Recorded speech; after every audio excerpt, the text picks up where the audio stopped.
이제 오늘부터 저희가 지난번 하던 것처럼 조직 신학에 관한 이야기를 좀 더 해보도록 하겠습니다. 주제는 하나님에 대한 이야기를 하려고 합니다. 이런 질문을 우리가 던질 수밖에 없어요. 드린 교제의 중간에 있는 우리가 어떻게 하나님에 대해서 말할 수 있겠는가라는 이것 말이죠. 우리 하나님을 압시다. 하나님을 공부합시다. 이렇게 말하지만 사실 이 일이 그렇게 쉬운 일은 아니라는 것입니다. 이유가 뭘까요? 우리는 피조물에 지나지 않고 그분은 창조주이시기 때문이에요. 그분이 우리를 만드신 분이고 우린 만들어진 존재이기 때문에 우리가 하나님을 안다는 것은 사실 불가능하다는 그러한 대답밖에 나오지 않습니다. 그럼에도 불구하고 참 감사한 것은 성경 안에는 우리가 연구하고 우리가 공부하고 또 우리의 경험을 통해서 알게 된 하나님에 대한 이야기가 아니라 하나님께서 나는 이라고 말씀하시며 스스로를 소개해 주신 그런 내용들, 일상적인 방식, 자연적인 방법을 통해서 계시해 주신 것과 특별한 방법을 통해서 하나님 당신을 스스로 나타내 보이신 이 특별한 계시들을 통해서 하나님을 알려주고 계시기 때문에 우리가 하나님을 조금이나마 알 수 있는 것입니다. 이 조금이나마 알 수 있는 하나님을 우리가 좀 깊이 있게 그리고 그 하나님이 어떤 분인가 하는 것을 알아가는 것은 우리 신앙에서 매우 중요한 일입니다. 어떤 면에서 중요한가? 첫째는 내가 믿는 하나님이 도대체 어떤 분이신가 하는 것을 알 때 비로소 그 하나님을 올바로 섬길 수 있고요. 그 하나님께서 무엇을 기뻐하시는가 알 때에 그 기뻐하시는 일들을 할 수 있기 때문입니다. 그분이 어떤 분인지 알지 못한 상태에서 그냥 열심만 낸다고 해서 열심히 믿는다고 해서 다 되는 것은 아니죠. 목적이 없이 달리는 것은 결코 좋은 다름박질이 아닙니다. 우리 어릴 때 지금은 운동회가 뭐 학년별로 뭐 이렇게 있다고 하는데 옛날에는 모든 학년들이 다 모여서 하고 엄마 아빠들 다 모여 있지 않습니까? 꼭 100m 달리기를 하면은 눈 감고 뛰는 애들이 있어요. 눈 감고 뛰는 애들. 막 뛰면 결승선은 저 앞인데 엉뚱한 방향으로 가는 게 엉뚱한 방향으로. 왜? 눈 감고 뛰니까. 열심히는 뛰는데 눈 감고 뛰니까. 목적지를 보고 뛸 때 비로소 좋은 결과와 성적을 낼 수 있는 것. 하나님도 마찬가지. 우리가 하나님을 열심히, 저는 하나님이 열심히 믿어요 라고 말하지만 우리 인간들이 표현해낼 수 있는 이 열정과 열심이 전부가 아니라는 거예요. 하나님을 알고 그분이 무엇을 좋아하시는지, 그분이 어떤 방식으로 찬송과 경배를 받으시는지, 또 그런 상호 간에 하나님은 우리에게 무엇을 주길 원하시는지, 또 무엇을 받기를 원하시는지 등등 하나님의 성품으로부터 시작해서 그분의 속성과 그분의 일하심의 방법 등등을 알고 그리고 그 하나님을 섬기는 것이 더 정확하고 그리고 올바른 신앙의 방법이라는 것을 말씀드릴 수가 있습니다. 그래서 하나님을 아는 이 일은 매우 중요해요. 오늘 이 호세아서 6장 1절부터 3절의 말씀을 두 가지 측면에서 해석을 합니다. 첫째는 이스라엘 백성들이 이렇게 거짓, 그러니까 위선적인 회개를 하고 있는 것이라고 해석을 하는 경우도 있어요. 또 한편으로는 정통적인 해석인데 이것은 호세아가 이스라엘 백성들, 범죄한 이스라엘 백성들을 향해서 외치는 소리다 이렇게 이야기하고 있어요. 호세아의 외침이라고 한다면 우리도 그 외침에 귀를 기울여야 돼요. 3절에 무엇이라고 말합니까? 우리가 여호와를 알자. 힘써 여호와를 알자. 예. 하나님을 아는 이 일이 생명처럼 여겨져야 된다는 사실을 호세아가 이야기하고 있는 거예요. 이 이야기를 왜 하고 있을까요? 이스라엘 백성들이 하나님의 백성이라고 말하는데도 그 하나님이 어떻게 찬송받으시고 경배받으시길 원하는지를 모르다 보니까 그분이 어떻게 섬김받기를 원하시는지를 모르다 보니까 이방신들에게 절하고 우상들을 찾아가고 서로 힘이 있는 자들이 없는 사람들, 약한 사람들, 소외된 사람들을 돌봐줘야 되는데 그런 일은 없이 오히려 폭정과 압제 속에서 힘들게 하고 어렵게 하는 일들이 일어난 거예요. 하나님께서 원하시는 방식대로 하나님의 백성들이 살지 않는 그런 일들이 벌어진 거예요. 왜일까요? 하나님이 어떤 분인지를 이 사람들이 제대로 알지 못했기 때문에. 문제는 그거예요. 그러면 이 사람들이 예배를 안 드렸어요? 제사를 안 드렸어요? 성경 공부를 안 했어요? 아니요, 그렇지 않아요. 여전히 제사를 드렸고요. 여전히 율법을 공부했어요. 그러나 그 하나님, 그분에게 중심이 맞춰져 있는 것이 아니라 자신들이 어떻게 하면 복을 받는지 혹은 그 말씀을 어떻게 하면 자기 편에 유리하게 이용하는지에 대해서만 관심이 있었던 거죠. 하나님의 마음에는 전혀 관심이 없었던 거예요.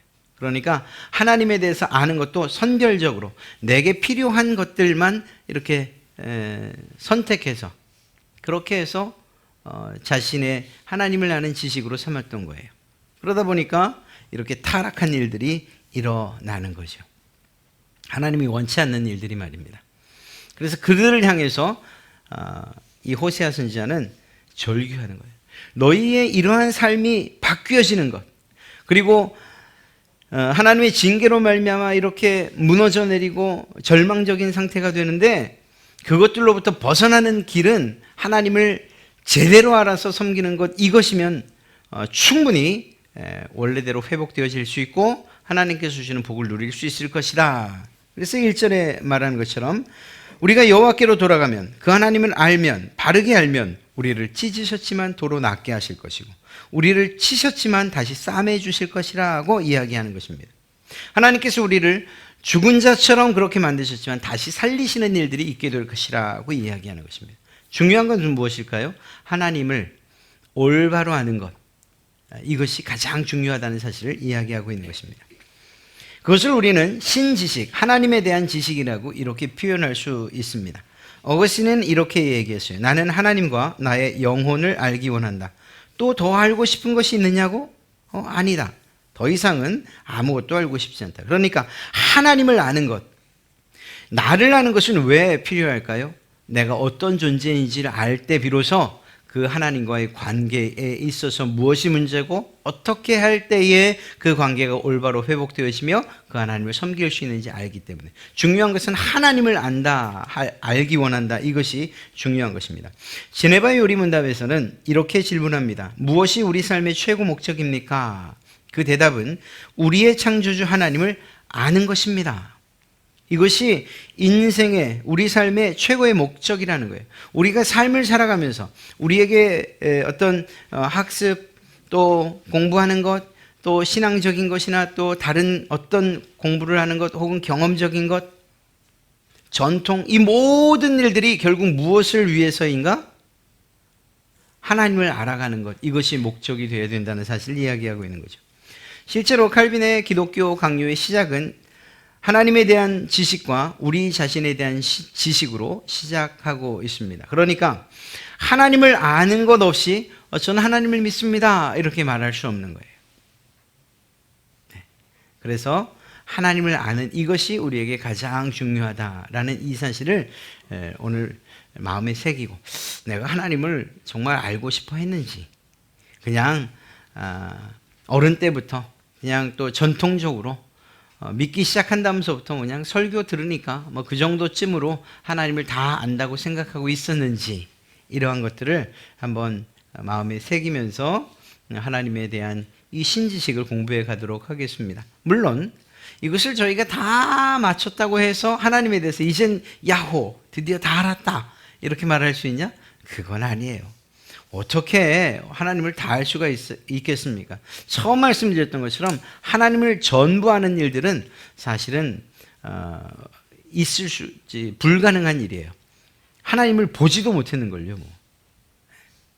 이제 새하늘과 새 땅, 우리가 기대하고 또 소망하는 그곳에 가면 하나님을 직접 눈으로 보고 그분과 살며 그분을 이제 완전히 알아가는 날이 오지 않겠습니까? 그러나 지금은 아닌 거예요.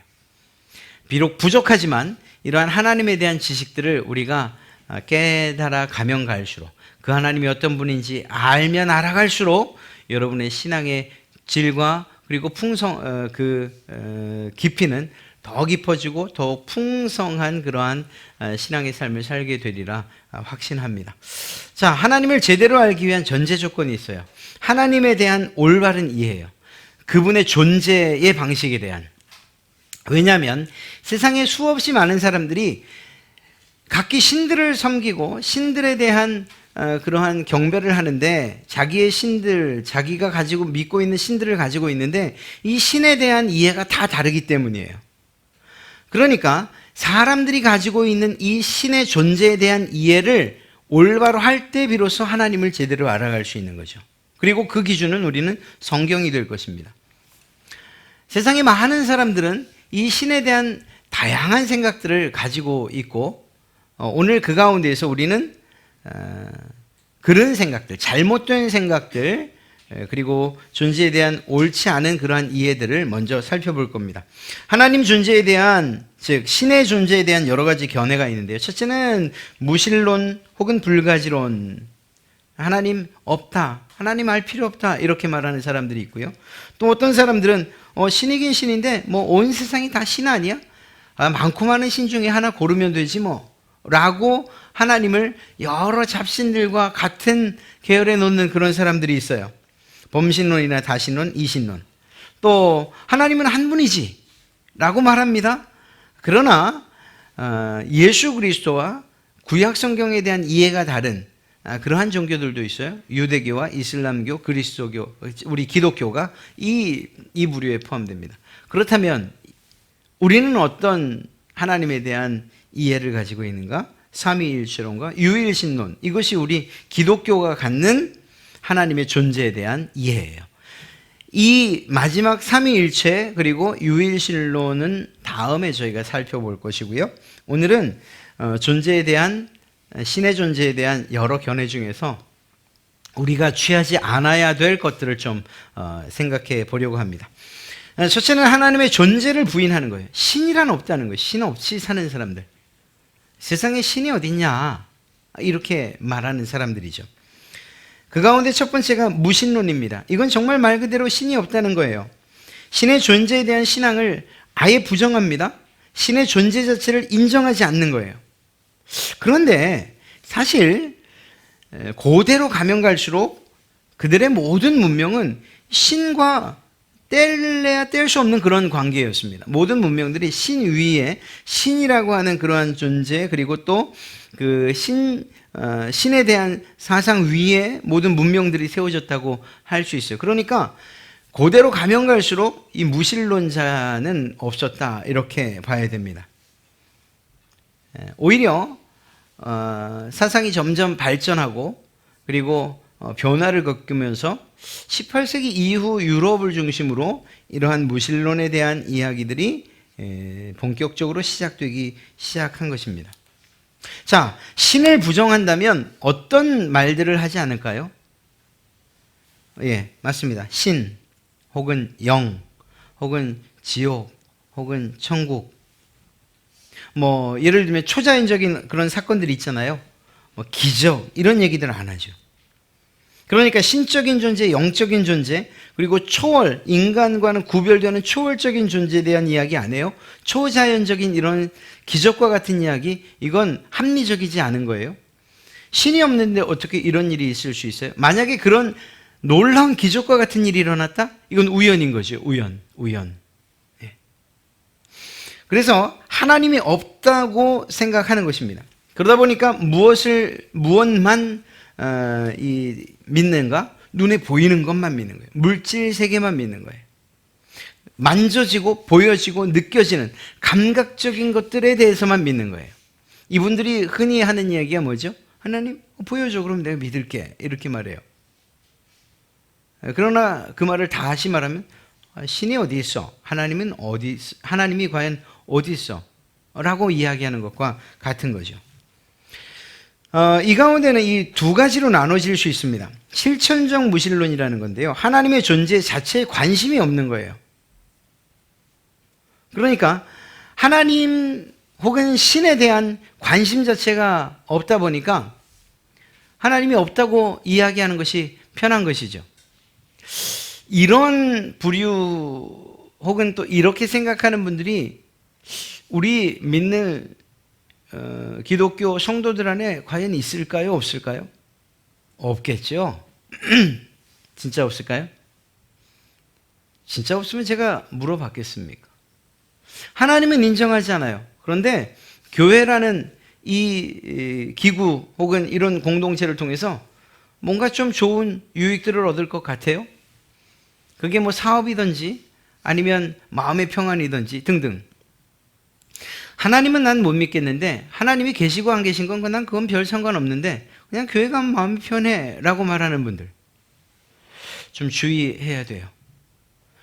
하나님을 배제하고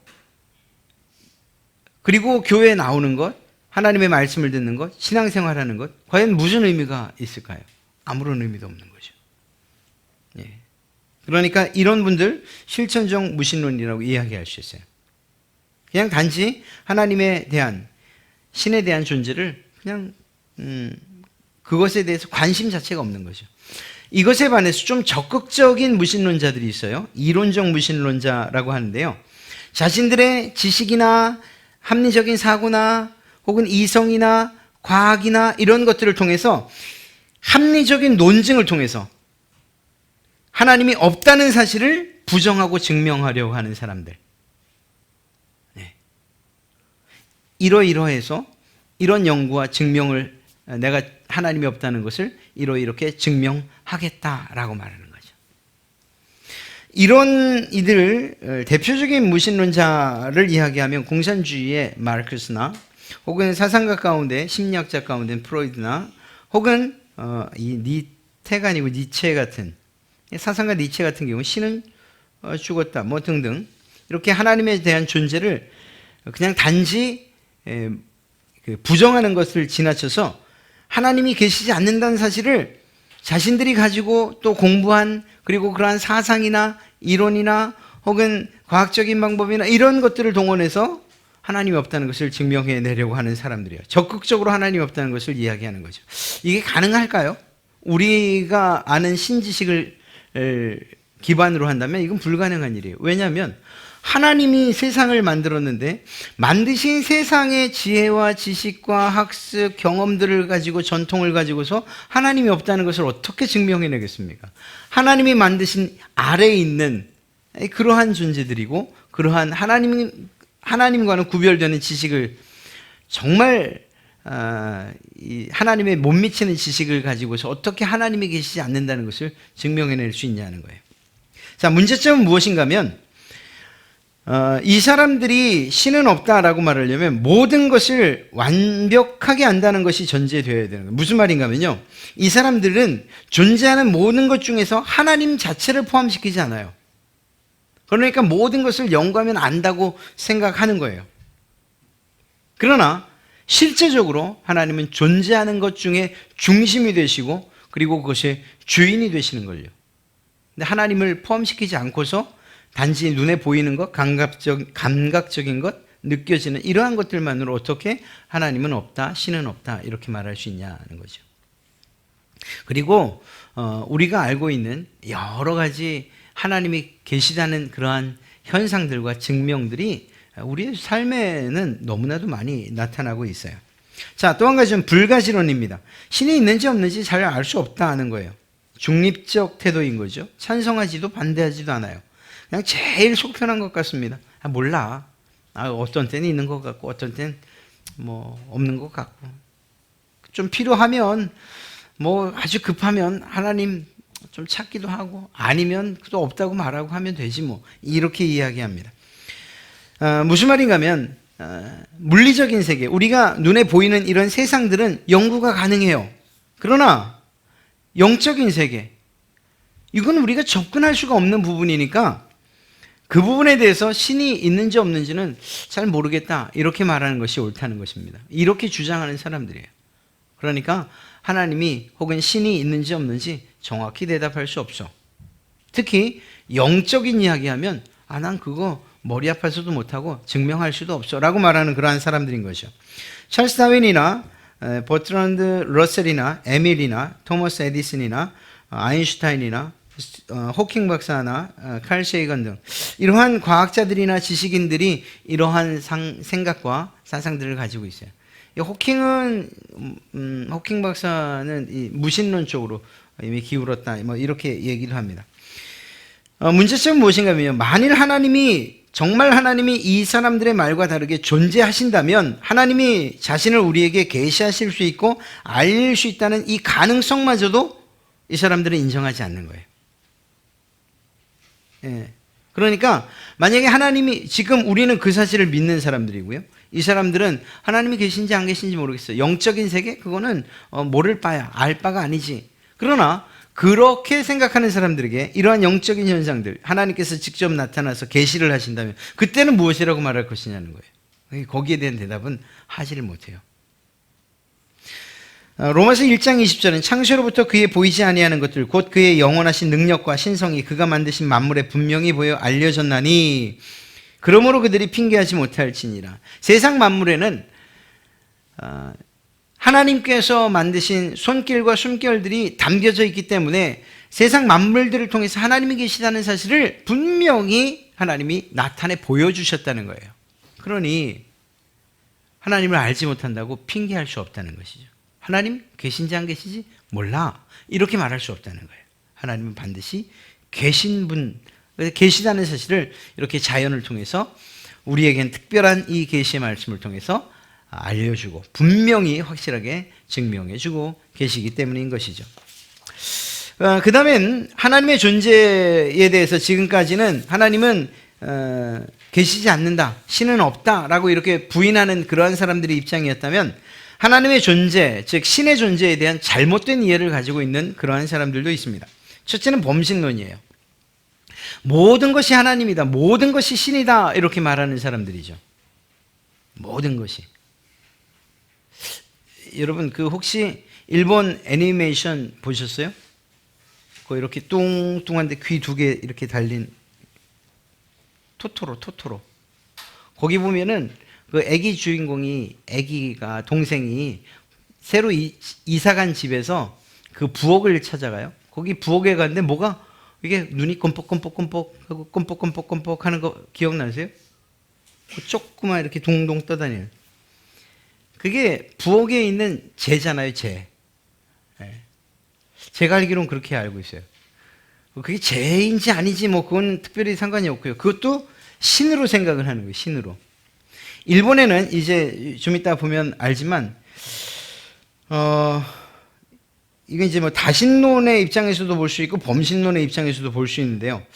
이걸 다신에다 넣어야 될지 범신에다 넣어야 될지 몰라서 제가 다신에다가 넣긴 했거든요.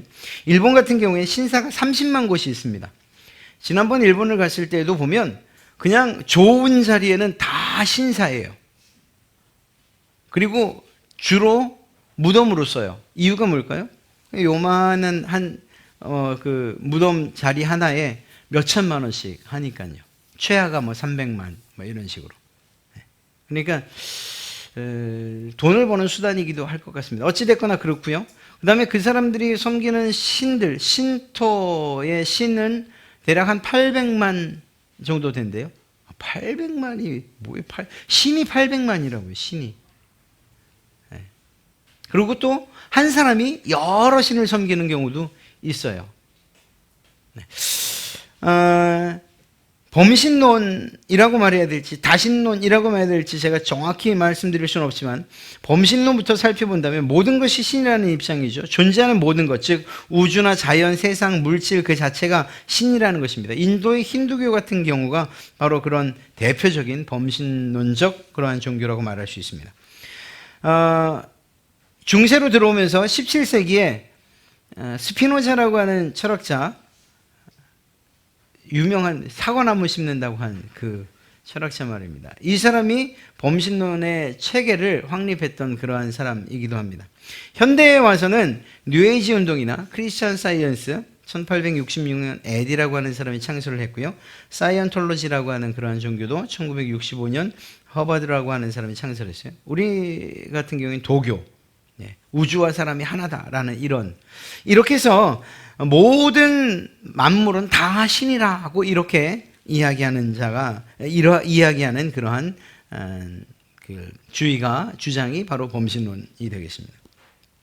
이것들은 이제 종교 다원주의로 진화하고 있고요. 그래서 모든 종교는 하나님의 전체 모습 중 일부를 말하고 있기 때문에 각 종교가 말하는 하나님에 대한 모습을 모으면 전체 하나님을 알 수 있다고 주장하는 거죠. 그러니까 모든 종교는 결국 정상에서 만나다는 거예요. 그러다 보니까 실제적으로 WCC 그 홈페이지를 들어가 보면 거기에서 기도를 할 때에 모든 신들의 이름을 부르려고 그렇게 애를 쓰지요. 하나님 한 기도문에 하나님도 들어가 있고 부처도 들어가 있고 우리나라 토속신도 부르고 이런 일들이 일어나는 거예요. 문제점은 무엇인가 하면 하나님을 인격적인 존재나 지적인 존재로 인정하지 않아요. 또한 존재하는 모든 것이 하나라는 이러한 이론론, 하나라는 것에 기초하기 때문에 이 사람들의 생각엔 선이나 악 이것은 별로 중요하지 않아요. 이분법으로 생각하는 일들이 없어요. 대립이 없어요. 그러니까 선과 악, 참과 거짓 혹은 옳고 그름 이러한 것들에 대해서는 별로 중요하게 생각하지 않아요. 그냥 있는 신들을 모든 신들을 섬기는 것 그리고 이것은 다 하나다라고 이야기하는 것이죠. 이에 비해서 다신론들은 다양한 신들을 이야기하는 것입니다. 말씀드린 것처럼 하나님도 역시 그 신들 가운데 하나일 뿐이다. 지난번 스리랑카를 갔을 때에도 그런 경우가 있었어요. 고현미 목사님도 와서 얘기했죠. 3개가 있어요. 부처상이 하나 있고요.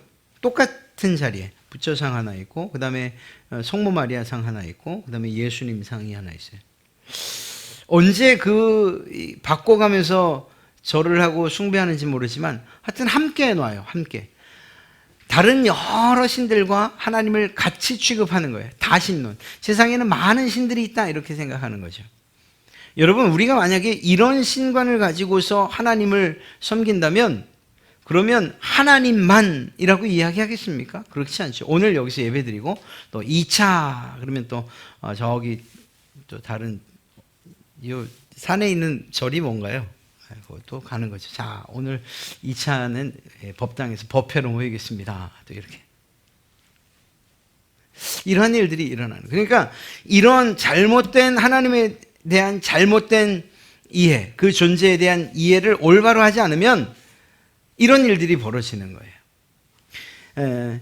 이 다신론 같은 경우에는요, 인간의 기본적인 관심사들, 우리가 이 관심 갖는 것들에 부합하면서 그 부분에 있어서 어떤 유능한 능력을 가진 신들이 많다는 거죠. 그리고 그 신들이 어떤 한 분야를 담당하고 있다는 거예요. 바카스 하는 거. 술의 신이죠, 술의 신. 술의 신 이름이 바카스예요. 이게 또 바카스를 먹어야 되나 말아야 되나. 상관없어요. 그냥 드시면 돼요. 또 예를 들면은 전쟁의 신은 아레스라고 하는 신이고요. 태양의 신도 있고 등등. 이렇게 특히 로마 신화나 그리스 신화를 보면 인간들 자기의 편에서 부합하는 어떤 신들을 그리고 또 관심 있는 그러한 분야의 신들을 만드는 거예요. 그리고 거기에 무한한 능력을 가진 그러한 신들 혹은 한계가 있는 능력을 가진 신들 그래서 신들이 죽기도 하죠. 이러한 일들을 하는 것입니다. 그래서 한 부분을 다스린다 생각하는 거죠. 그러니까 자연의 현상 중에는 어떤 위대한 인물이 신처럼 그렇게 신격화된 존재로서 이야기되어지는 이러한 일들이 많은 것입니다. 실제로 또 힌두교 같은 경우에는 아까하고는 비교 안 될 정도로 많습니다. 3억 3천 개의 신이 있다 이렇게 얘기를 하죠. 유교도 마찬가지고 도교, 신도교 혹은 몰몬교 말씀드렸던 일본의 신토 같은 경우에 많은 신들, 다신을 섬기고 있습니다. 그러니까 한 사람이 여러 신들을 섬기기도 해요. 그러나 일본에서 신을 섬기는 사람들의 한 사람이 둘도 셋도 넷도 섬기다 보니까 실제적으로 인구보다 더 많은 신들을 섬기는 것처럼 이렇게 통계가 나오기도 합니다. 그러나 성경은 분명히 이야기하고 있어요. 사도행전 17장 23절에 내가 두루다니며 너희가 위하는 것들을 보다가 알지 못하는 신에게라고 새긴 단도 보았으니 그런즉 너희가 알지 못하고 위하는 그것을 내가 너희에게 알게 하리라. 세상 사람들이 이렇게 알지 못하는 신들까지 둘 정도로 그렇게 신에 대한 경외심과 신앙심은 있으나 올바른 신에 대한 이해가 없기 때문에 많은 신들 가운데 하나님도 하나 정도로 그렇게 생각하는 그러한 잘못된 그러한 신앙과 그러한 신관을 갖게 된다라는 것이죠. 그러니까 하나님은 여러 신 가운데 한 분 아니에요. 또한 하나님은 그저 모든 것이 만물인데 만물 모든 것이 다 신인데 하나님도 역시 그 가운데 한 만물에 속하는 그래서 신이 되는 이런 일들은 있을 수 없어요. 그 만물을 지으신 분이 하나님이시기 때문인 것이죠. 좀 특이한 그 신관 하나가 무엇인가 하면 바로 이 이신론이라는 것인데요. 이건 이거예요. 하나님이 세상을 창조했습니다. 거기까지는 생각이 같아요. 그런데 더 이상 만드신 이후에 더 이상 그 우주 만물을 다스리시거나 보존하시거나 유지하지는 않으신다는 거예요. 그러니까 만드신 그 세계, 이 온 우주에 법칙 하나를 세워두셨는데 자연 법칙을 세워두시고 그 자연 법칙이 스스로 만들어진 온 우주를 돌아가게끔 한다는 거예요. 하나님은 이렇게 이제는 더 이상 간섭하지 않으시고 개입하지 않으시는 이렇게 믿는 그런 사람들이 있습니다.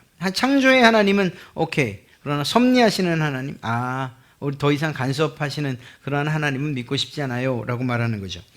하나님이 만든 자연 법칙을 통해서 이 세상을 움직이게 하신 후에 그저 지켜보기만 하신다라고 믿는 이러한 사람들이 있어요. 그러니까 좀 이야기를 좀 풀어 이야기하면 세상이라는 기계를 만들어요. 그리고 하나님께서 그 기계가 스스로 돌아가게끔 법칙을 그 기계 안에 불어넣으셨어요.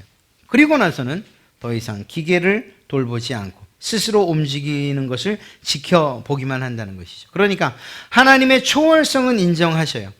인간과 구별되어서 그것을 창조하신 것은 인정해요. 그러나 하나님께서 인간의 역사 가운데 개입하시는 것, 이것은 우리 인정하지 않겠다는 거예요. 뭐가 없을까요? 이렇게 믿으면 기적이 없는 거예요. 기적. 하나님의 개입이 없으니까 기적에 대해서는 이 사람들은 전혀 인정하지 않아요. 그러니까 이런 생각들을 가진 사람들 18세기 계몽주의를 통해서 이러한 잘못된 신앙이 이 신앙관이 생기기 시작을 하는데요.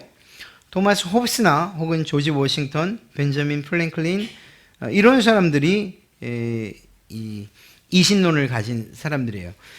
토머스 제퍼슨 대통령이었죠. 이분은 신약 성경 안에서 기적에 관한 기사들을 다 빼버렸어요. 왜?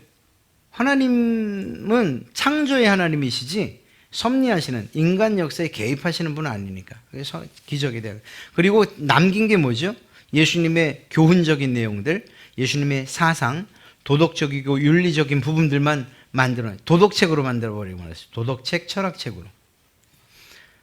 그러니까 하나님은 더 이상 인간 역사에 개입하시는 분이 아니다 이렇게 말하는 거죠. 여러분 부모 자식 간에 낳아놨으니까 네가 이제 알아서 해 이렇게 이야기하는 부모가 사실 있어요.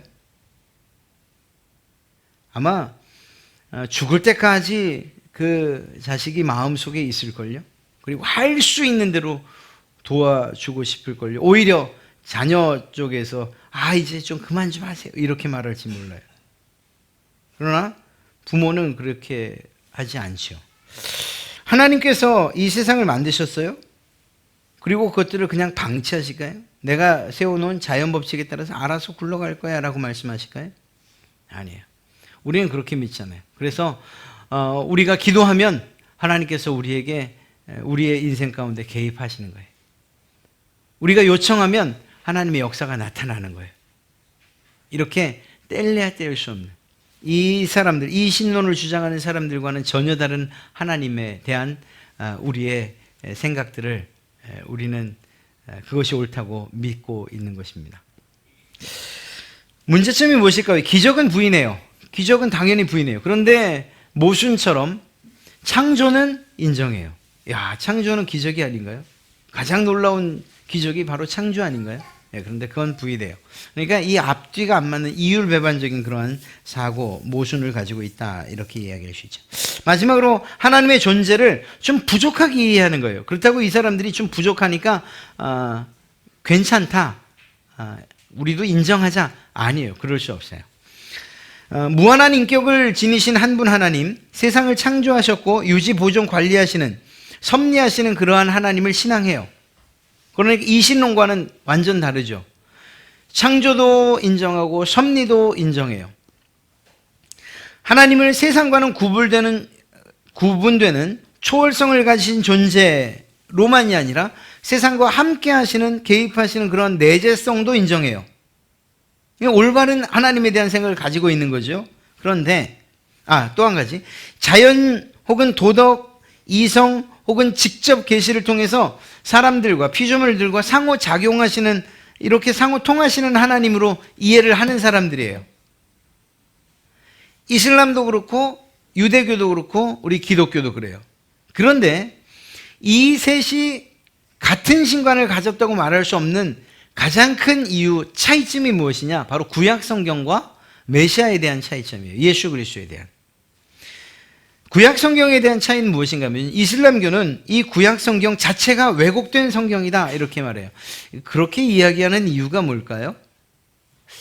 아마도 이 아브라함을 자신들의 조상으로 이야기하고 싶기 때문일 거예요. 아브라함의 조상 가운데 이삭과 이삭, 그리고 그 아래 에서와 그리고 이스라엘, 야곱, 이렇게 나눠지잖아요. 이 이스라엘만이 정말 제대로 된 자식, 아이가 아니라는 걸 부인하고 싶은 거죠. 그러니까 구약의 역사 자체를 왜곡하는 거예요. 그러나 기독교는 이 구약에 대해서 어떤 생각을 갖고 있을까요? 그곳에서 예언된 메시아, 그분은 예수 그리스도이다, 예수 그리스도이시다. 그리고 그 예언된 것이 예수 그리스도를 통해서 구약의 예언이 성취되었다, 이렇게 봐요. 그러니까 구약 성경에 대한 이해가 이 이슬람과 그리고 기독교가 다를 수밖에 없죠. 그러면 기독교와 구약에 대한 이해는 같냐? 같지요. 구약 성경에 무엇이 나타나 있어요? 메시아에 대한 예언이 나타나 있잖아요. 우리도 메시아에 대한 예언이 나타나 있고 그들도 메시아에 대한 예언이 구약에 기록되어 있다, 이 보죠. 그리고 그들이 보는 관점과 거의 비슷하게 우리도 구약에 대해서는, 구약 성경에 대해서는 같은 이해를 가지고 있어요. 유대교와 기독교는. 그런데 또 다른 면에서 차이가 있어요. 바로 예수님에 대한 차이입니다. 우리는 어떻게 예수님을 생각할까요? 구약에 예언된 메시아, 그분이 바로 예수님이시다, 우리를 구원하기 위해서 오신 바로 그분이시다, 이렇게 믿습니다. 그리고 더 나아가 그분은 바로 하나님이시다, 이것이 우리의 입장 아닙니까? 그런데 일단 이슬람교는 예수 그리스도, 예수님에 대해서 위대한 예언자로는 인정해요. 그러나 메시아도 아니고 하나님도 아니에요. 여기에서 완전히 다른 길을 가는 거예요. 또 유대교도 마찬가지입니다. 유대교는 좀 더 혹독하게 말해요. 예수님을, 메시아를 사칭한 사기꾼이다, 이렇게 이야기를 아주 적나라하게 할 정도예요. 그러니까 유대인들이 예수님을 믿는 일들은 참 힘든 일인 거예요. 네. 이런 다른 관점을 가지고 있어요. 하나님에 대한 존재를 동일하게 하나님은 한 분이시다라는 사실로서는 합의를 했는데, 그 이외의 구약 성경과 예수님에 대한 견해가 달라서 유대교나 이슬람교, 기독교는 하나가 될 수 없어요. 그리고 여기에서 우린 다음 시간에, 그렇다면 우리 기독교, 우리 믿는 신자들이 가져야 될 하나님에 대한 올바른 견해, 그분의 존재에 대한 올바른 견해는 무엇입니까? 이것에 관해서 살펴보려고 합니다. 미리 말씀드리면, 하나님, 그분은 존재의 방식이 삼위일체로, 그리고 한 분, 오직 한 분으로 계시는 분이시다. 정말 이 부분은 이해하기 어려운 부분이고 믿음으로만 해결될 수 있는 일입니다만, 그러나 다음 주에 우리가 이 부분을 살펴보기를 원합니다. 이런 하나님의 존재의 방식을 우리가 먼저 올바로 이해할 때 비로소 하나님이 어떤 분인가에 대한 그 지식의 문을 열 수가 있는 거예요. 이 부분이 정립이 되지 않고서 하나님은 어떤 분이신가, 그분의 속성과 성품이 어떤가로 직접 들어가면, 아까 말한 대로 하면 세상에 많은 신들, 하나님의 성품과 동일한 성품을 가진 신들이 있다면 그 신이나 하나님이나 뭐가 달라라고 이야기할 수 있는 것이죠. 또 우리의 상황이 맞지 않으면 하나님이 대체 어디 있어? 라고 말할 수 있는 거예요. 우리가 배운, 이 학교에서 배운 여러 가지 지식들을 통해서 과학적인 사고와 증명만이 최고야 라고 말한다면, 그러면 기적이 없는, 마치 이신론과도 같은 이러한 그러한 신의 존재를 따르게 되겠죠. 그러니까 우선 해야 될 게 무엇인가 하면 신의 존재에 대한, 하나님의 존재에 대한 이해를 우리가 먼저 올바르게 하고, 그것을 기준으로 해서 하나님의 성품이 어떤지, 하나님의 속성이 어떤지, 하나님이 하신 일들이 어떤 일들인지, 그것이 중심이 돼야 되는 거예요. 그래서 오늘은 하나님에 대한, 즉 신에 대한 존재의, 신 존재에 대한 이해, 그 가운데 좀 잘못된 것들을 먼저 살펴봤고요. 다음 주에는 그러면 우리는 어떤 신에 대한 이해를 가지고, 존재에 대한 이해를 가지고 하나님을 알아가야 되는가 하는 것을 살펴보려고 합니다.